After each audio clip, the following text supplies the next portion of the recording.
I'm Tanisha Arena, and you're listening to Unapologetic.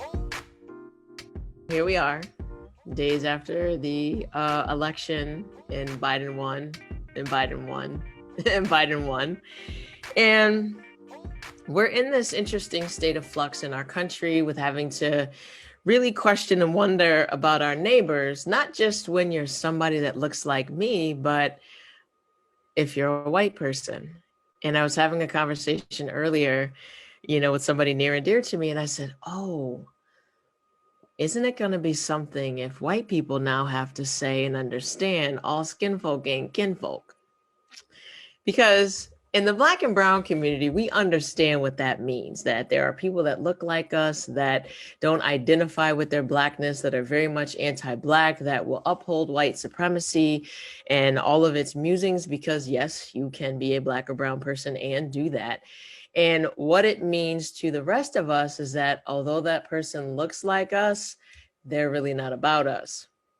Now, what does this do for white people?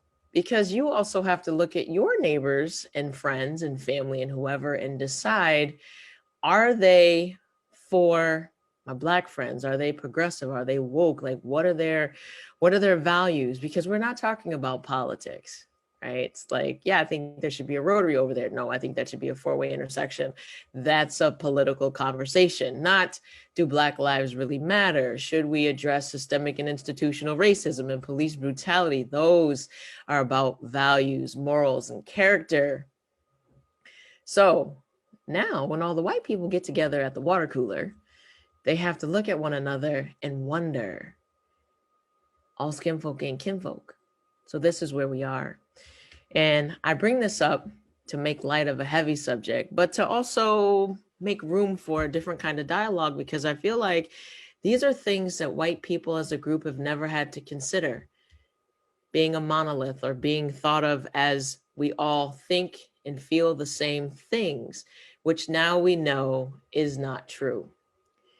Black and brown people voted in large numbers for one candidate, and white folks voted in large numbers for another candidate, and that has a feeling. It has division in our country, and we're divided about things that we don't even understand what we're divided about.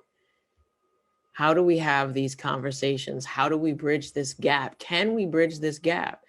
I would argue that first we have to actually define what it is. And it is that thing of, what does your whiteness mean to you? Having to actually consider white as a category other than the default, because now it's not. And that also comes with feelings, because as a white person, have you ever had to identify your whiteness? Probably not.